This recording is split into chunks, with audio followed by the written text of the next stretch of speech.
Hi everyone, it's Miss Matthews. Today we're going to be looking at specific examples of imperialism in Africa, in Asia, and in the Americas. So some questions to consider. What is the Berlin Conference? What are examples of reactions to imperialism in Asia? What is the Monroe Doctrine? And then also consider, how is imperialism different in the Americas, Africa, and Asia? So again, keep an eye out for these key terms. These are what you should sort of focus your notes on. So to start off with, this is a map of the world in 1900. And what you will notice is in Africa, in some places in the Americas, and in Asia, that there is a lot of Western, meaning European and sort of the United States, there's a lot of influence in those parts of the world. So we are going to take a look at some examples in those parts of the world. So first, we are going to start in Africa. And something to note is Africa before imperialism and sort of colonization of the continent. There are hundreds of ethnic groups all over the continent with unique beliefs, unique languages. It's incredibly diverse. You see everything from small independent villages to giant empires. And we see that African armies are able to hold back Europeans until about 1880. Europe really only had an influence in Africa in about sort of 10% of the continent. So we really see that Africa as a continent is incredibly diverse. And Europe does not have a strong hold on the continent. So as we sort of talked about with European exploration, we see that Europe does start to have some ports, some colonies in Africa, sort of during that first wave of colonization, but Europeans are sort of mostly focused on colonizing and settling the Americas. In 1880, Europeans controlled about 10% of Africa, but by 1914, they controlled the entire continent with the exception of Liberia and Ethiopia. Again, they really didn't establish territory in Africa and Asia during that first wave of colonization. But we see there is renewed interest in Africa and its natural resources as a result of the Industrial Revolution. Europe is looking for raw materials. They're looking for new markets to sell their finished goods. And they are looking for these in order to improve their own economy. And we really start to see European interest pick up speed when newly independent Belgium begins to claim lands in the Congo. And it sort of sparks the fear in other European countries that they might not be able to claim lands as well. So we see Otto von Bismarck, who we talked about when we talk about German unification and sort of Germany's rise to power. We see Otto von Bismarck sort of organizes the Berlin Conference, which we kind of know colloquially as the Scramble for Africa. So in 1884, 14 different European nations meet to partition Africa, to divide up Africa. And they sort of establish rules among those powers for how to partition or carve up the continent. One thing that they sort of came to an agreement on is that no imperial power could claim a territory in Africa unless it could control that territory. And not surprisingly, no African ruler was invited to attend these meetings. So 14 European countries sat in a room and decided how to split up an entire continent without once reaching out to those who actually lived there. And so we see here, we see sort of an older map of African borders to the left, and we see a ethnic tribal map of Africa on the right. And one thing that these European countries did purposefully is they decided to sort of draw boundaries based on what groups of people were sort of in the territory. So they purposefully put groups of people within the same borders who had traditionally had conflict with each other in the hopes that those groups of African nations would fight each other and not the colonial power. So Great Britain, France, Belgium, Germany, they all sort of took into consideration what those tribal borders were when drawing their map. And again, they are putting groups who traditionally have conflict with each other in the same area in the hopes that they would have conflict with each other and not the colonial power. And again, by 1914, only Liberia and Ethiopia were free of European control. Ethiopia had successfully defended their borders against the Italians and many other groups that were looking to colonize.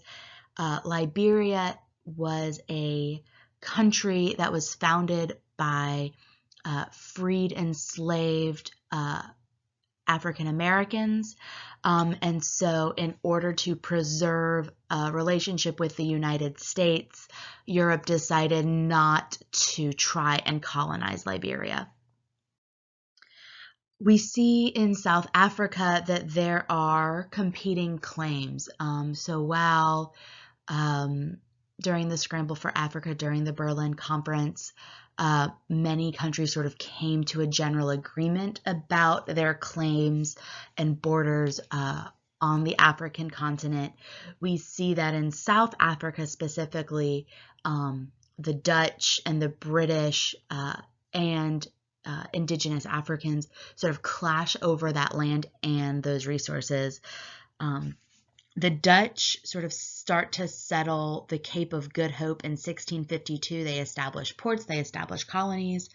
Eventually, the British take over the Cape colonies in the 1800s, and we start to see a lot of conflict with the Boers, who are the Dutch that settle in what is now South Africa.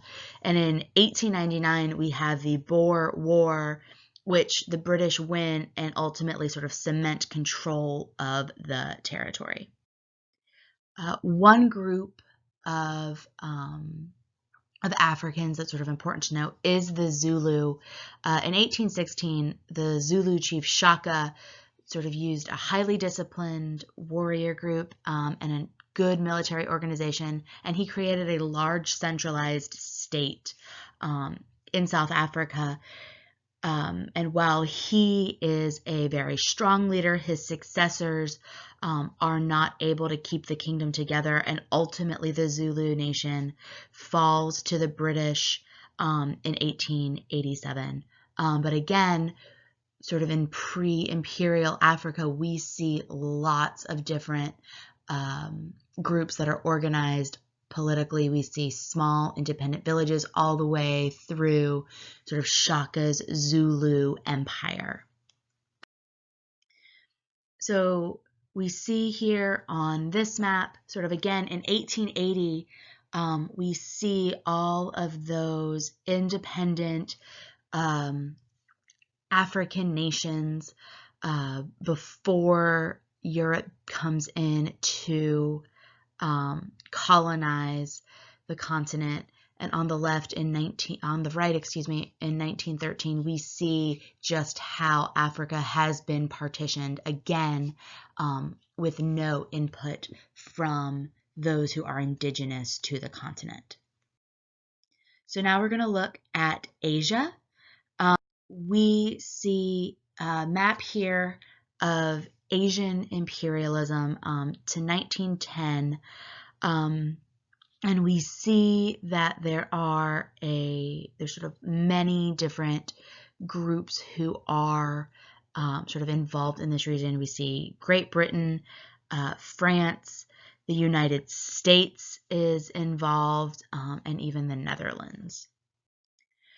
So first we're going to talk about India. And so India and the West, that sort of relationship goes back all the way to the first wave of exploration and colonization. The British East India Company set up trading posts at Bombay, Madras, and Calcutta in the 1600s. And we see the British East India Company they rely on India and the goods that they produce to sort of help their economy. And once the Mughal Empire falls in 1757, we see that the British East India Company sort of takes advantage of that fallen empire to gain control of the Indian subcontinent. And India ends up becoming the jewel of the British Empire. And Britain sets up a lot of restrictions that'll prevent the Indian economy from operating on its own, that really ties its success to Great Britain. So one act of resistance that we need to note when it comes to India specifically is the Sepoy Revolt. We see Hindu and Muslim soldiers come together to turn on the British Army in northern and central India. There was a use of animal fat to grease rifles, which is sacrilegious to both Muslims and Hindus. So we see the British Army sort of giving this animal fat to these soldiers to use on their weapons. And then there's also just a lot of resentment of British control of Indian states. So we see these groups sort of rise up and try to gain some autonomy, but we see that it is actually crushed primarily by loyal troops to the crown from southern India. And this revolt actually changes the way that Great Britain administers the colony, or sort of rules the colony. The British East India Company no longer has control over the colony. Control now moves to Parliament. It is overseen by the British government. And we start to see that those who are governing in India are British. It is an all-white civil service. We're going to take a look at China and the West. And one thing to note about China and its interactions with the British is they were pretty contentious. We're going to sort of look at the Opium Wars. We see that a lot of the tension between China and Great Britain specifically sort of stems from opium. And opium is a very powerful drug, and we see that British merchants are smuggling opium into China for non-medicinal use.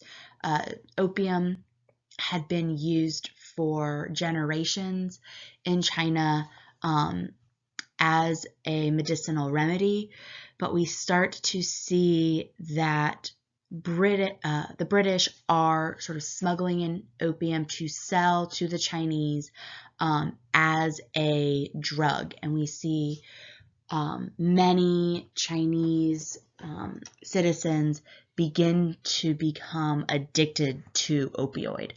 So the Chinese demand that Britain stop selling opium in China. Britain says no, and we get sort of the first in a series of opium wars. The Chinese suffer a humiliating defeat and were forced to accept the Treaty of Nanjing in 1842. And from this treaty, Britain is granted the island of Hong Kong. Eventually, Hong Kong goes back to China in 1999. But Britain sort of has the rights to be on that island for a very long time. And then we also see that foreign citizens gained extraterritorial rights, which basically means if foreign citizens are in a Chinese port that is controlled by the British, they do not have to follow Chinese law at all.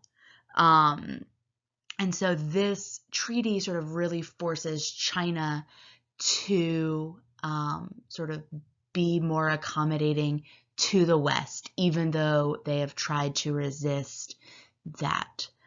We also see that the U.S. starts to get involved, and they demand that China opens up its doors, basically. So meaning the U.S. wants to trade, they don't want any trade restrictions, and so they sort of force China to sort of begin trading with the United States, with other European nations, sort of without interference.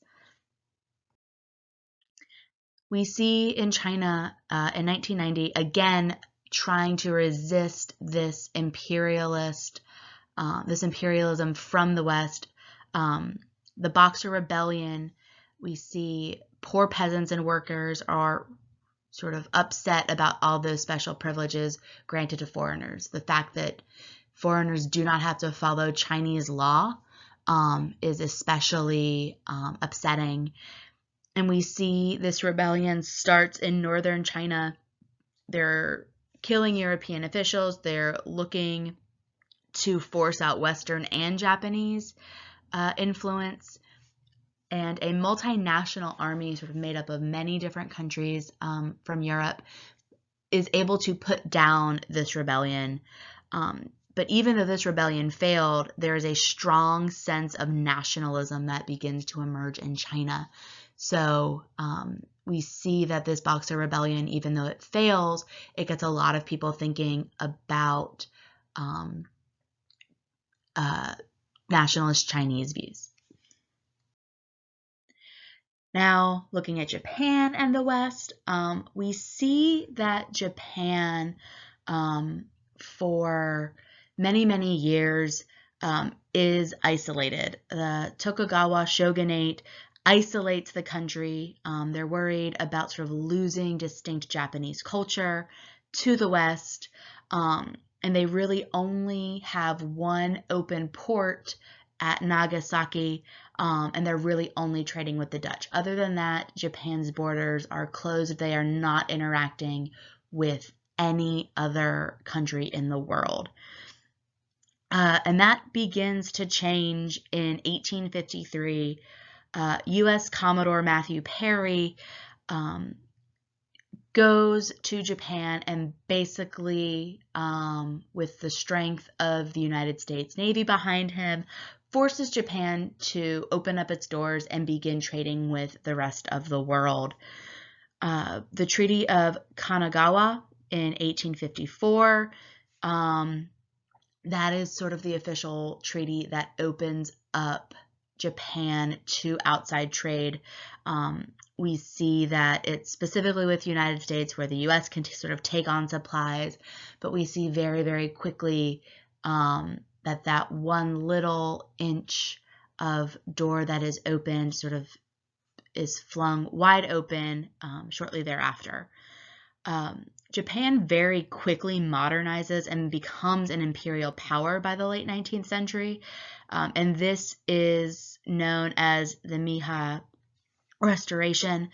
We see that a lot of foreign loans are coming into the country, which allows them to industrialize very, very quickly. And we also see that their foreign trade increases very, very quickly as well. So we start to see that Japan, now that they have been forced to open their borders, they are interested in modernizing very, very quickly. And they feel like the best way they can counter Western influence that is now inevitable was to sort of modernize the best way they could. So we see the Japanese emperor sends diplomats to Europe to study Western culture, and then Japan sort of decides what parts of Western culture they want to implement in Japan.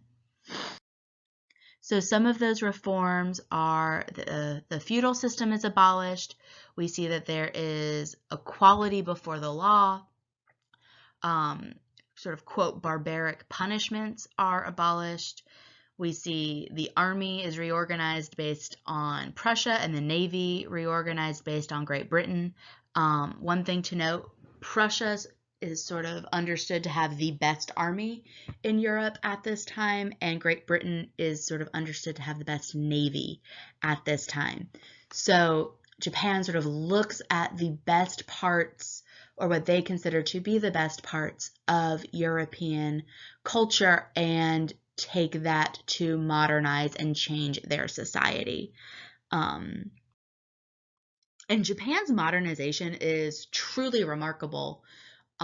They very quickly go from a isolated sort of agriculturally based society. Remember, they've got a feudal system, and they very, very rapidly change their society, and they become an imperial power very, very quickly. So now we're going to turn our attention to the Americas.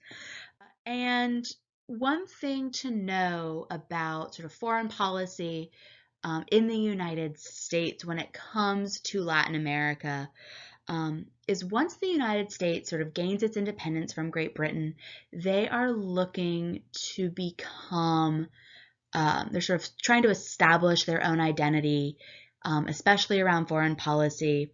So James Monroe sort of issues what is now known as the Monroe Doctrine, and it sort of aims to limit European colonization in the Americas. The United States is trying to limit influence sort of in their part of the world. So it's issued in 1823, and it states that European powers could no longer colonize new areas in the Americas. So any existing colonies were okay, but there is to be no new colonization after 1823. And even though this Monroe Doctrine is proclaimed, it is known, the U.S. does very little to enforce this doctrine. They do very little. And so in Latin America, we begin to see many countries influenced by the American Revolution, influenced by the French Revolution. We begin to see many, many countries start to declare their independence from colonial powers. And we do see that some are successful. We have the Venezuelan/Grand Colombian Revolution. We have the Haitian Revolution. But even though these countries sort of gain their independence from colonial powers, little changes for most citizens of those new nations.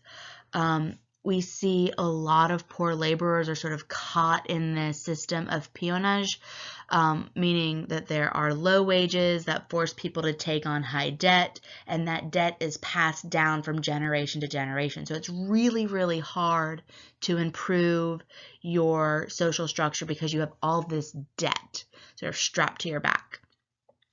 Most countries are military dictatorships. So even though, again, they have gotten their independence from colonial powers, the people who step in to sort of rule those countries are military dictators. Their economies are mostly dependent on exports, and they are sort of exporting just one or two products. Their economies are not very diversified or different. They really just focus on sort of one or two things. And the Industrial Revolution actually sort of helps their export economies. We see new technologies like steamships and railroads and refrigeration sort of really help these nations with their economies. Even though they are exporting a lot of goods, they're still relying on North America and Europe for their manufactured goods. They're not developing their own manufacturing to compete. So they're really just focusing on exporting one or two things well. And as long as Latin America remained unindustrialized, it could not play a leading role on the world stage. Again, they are very reliant on Europe and North America for their imports. Their economies are not very diversified. They really rely on one or two things. So the Spanish-American War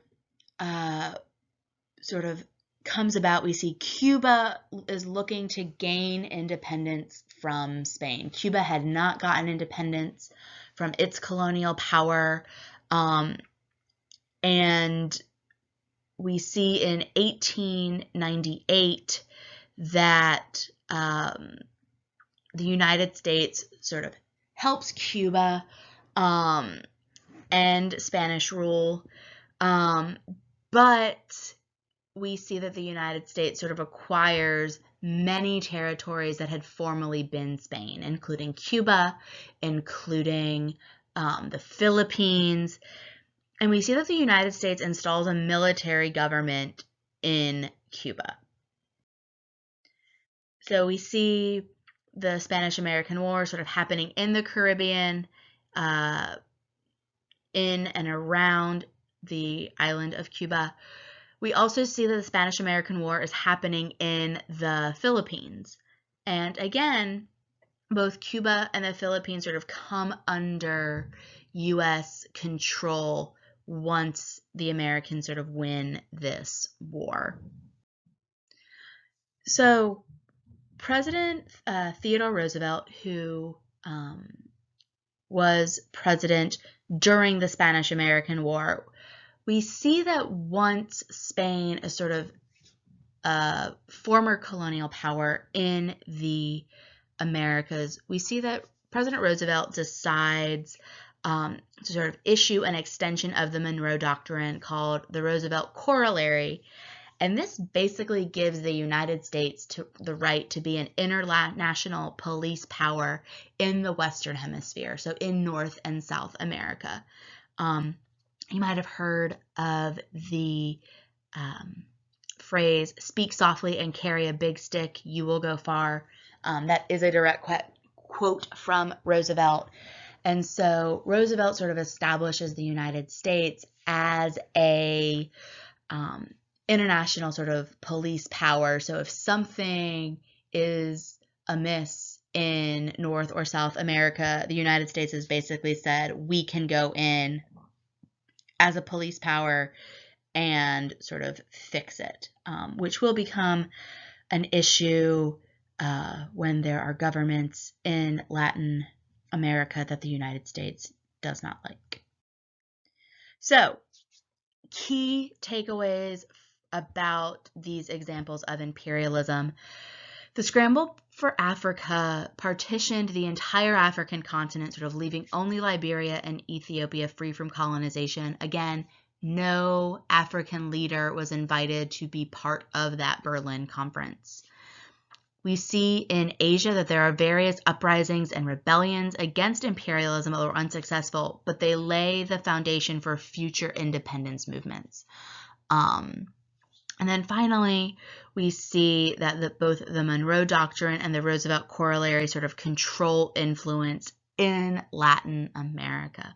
So thanks for sticking with me. I know this was a long video, but have a good one, and I will see you next time.